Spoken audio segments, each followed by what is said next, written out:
Verity. Verity. Verity. Verity. Verity. It's Verity.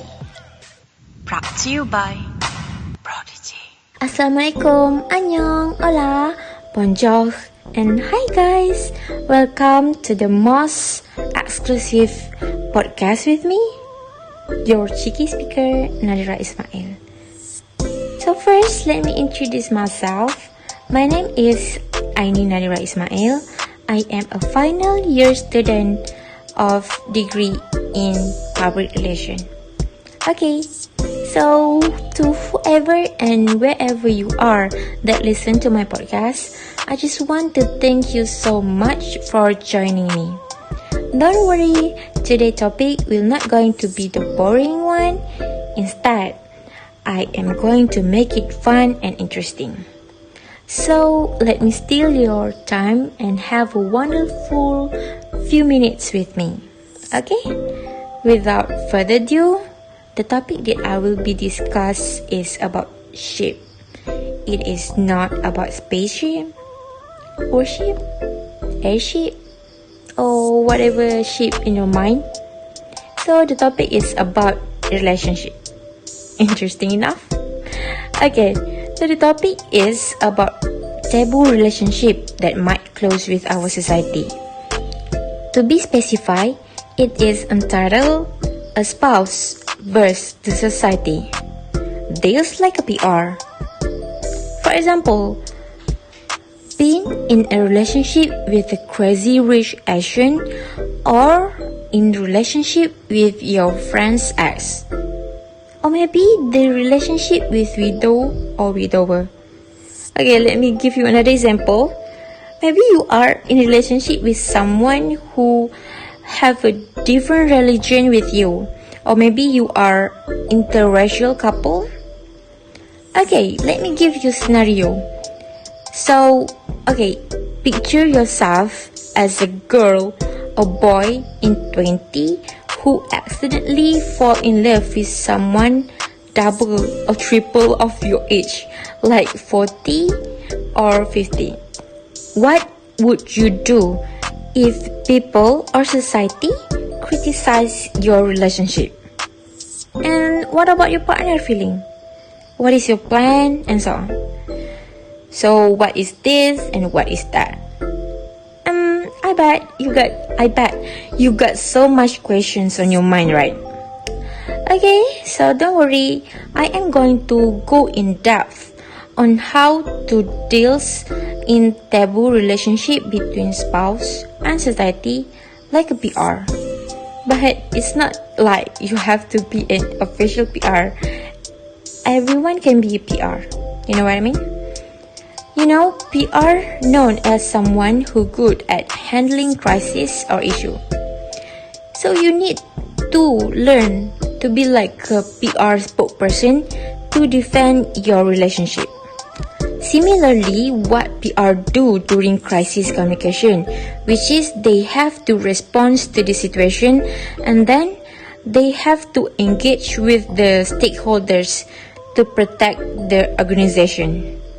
So, imagine, society's critics is the crisis and then your spouse is your stakeholder. Okay, so here are the list of what you have to do. So the first and foremost is you need to listen to the critics or concern, which means the words what they give to you could be good or bad. Because I know even sometimes when they say it's true, but still their words might hurt your feeling. For example, let's say you are married to an orphan and then there's someone said this to you.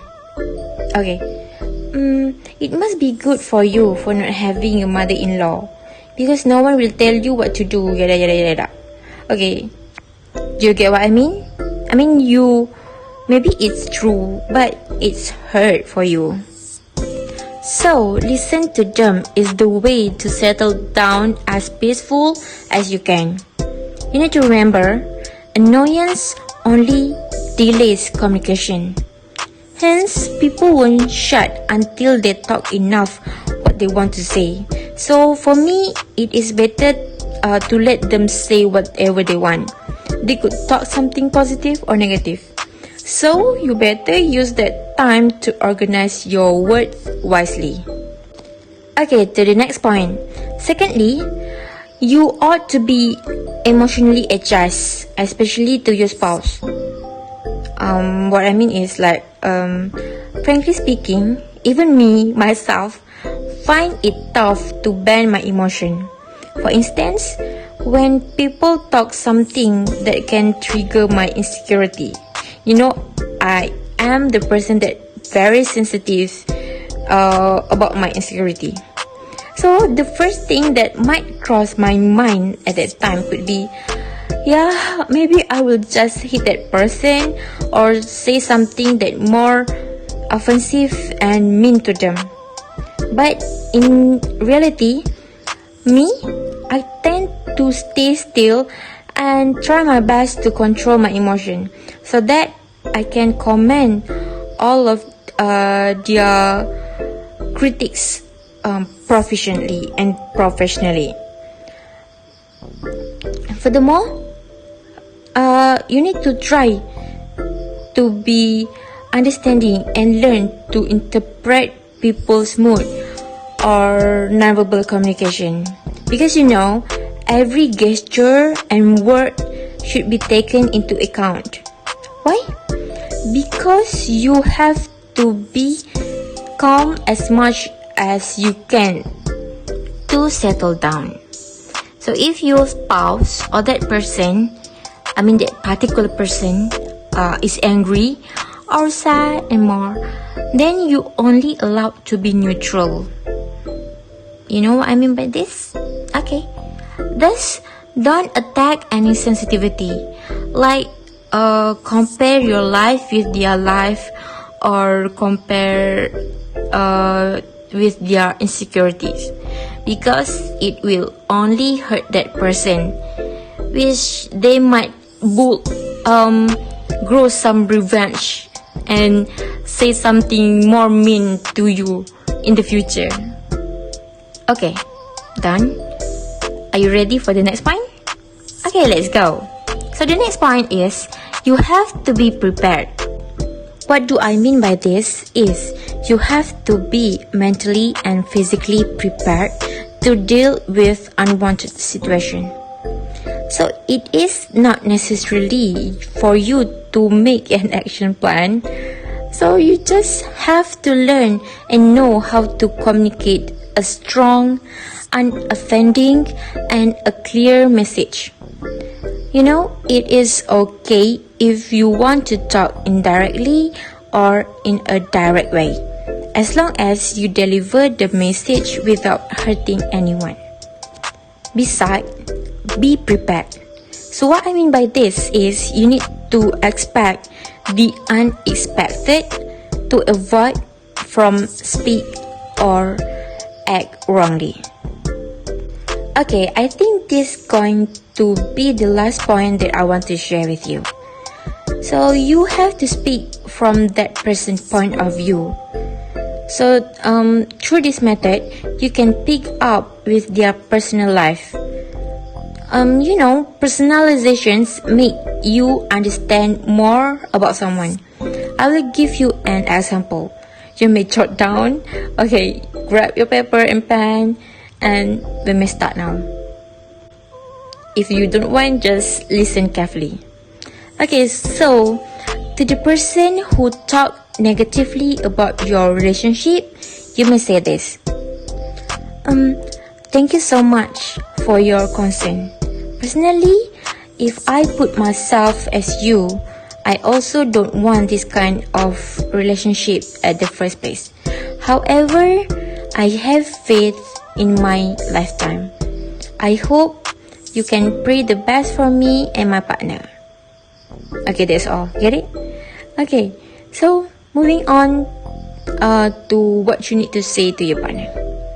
Okay, so to your partner, you may say this. I know it's might be hard for us to face this situation. And of course, I would be upset if I be in your shoes. But remember, I always got your back. We can do this. Just believe in me. Okay, that's all. Because I'm afraid you might leave my podcast because it's too cringe. Okay, so yeah, maybe there's something on their mind that turned them to what are they right now. But at least with your kind words, maybe you can comfort them and then you can change your mind. Maybe nothing impossible. So before I end this podcast, I just want to remind you, learn to act professionally and rationally in everything you do. So please, never ever hurt the person that hurt you.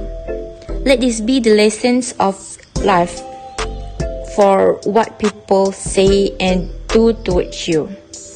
Because I genuinely know nobody wants to have a love-hate relationship. But if you want to be chosen, then be the best for them. And if you want to choose, then seek what suits you the best. I mean, it's okay to stick in a taboo relationship. You just need to be the one to break the stereotype about your relationship. You know what the best for you and your partner. Dear, life is not that long. Cherish every moment with the person you love and the person who loves you. Okay, time's up.